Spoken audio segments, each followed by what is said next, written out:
該怎麼初次約會實在極快思量，起初先推我兩次錯，我氣結夠正常，在一別說好，已理數沒你最欣賞。找一間小店吃飯，浪漫大戲開場，與燭光跟小兒女談談童年，提及理想，吃光是應生，靜靜話現已打烊。飯後你倦嗎？跟我逛逛再順利歸家，我可以為你關起手機上靈魂對話，怎知道霎眼就談到赤柱了，錯過了你我的家。良像讀書三歲若佳人，蝴蝶滿山飛，不過未走近，多想一見即吻，但多想親，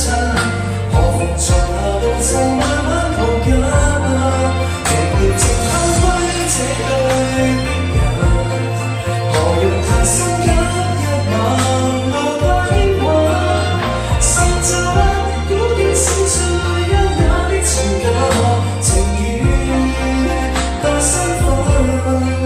才見到，不急於一晚生盡10萬夜難溫柔，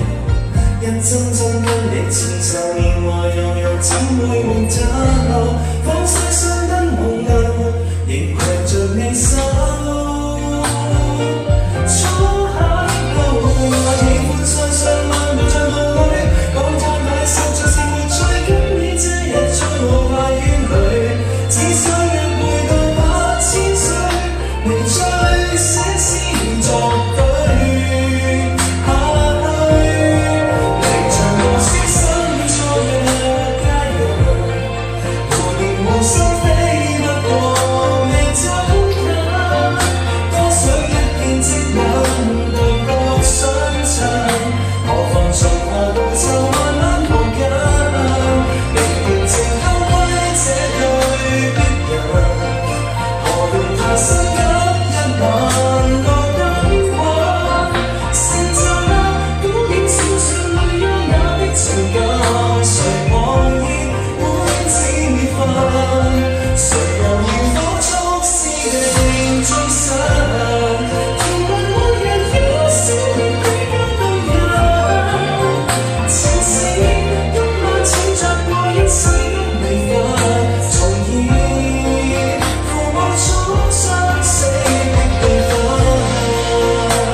與你有種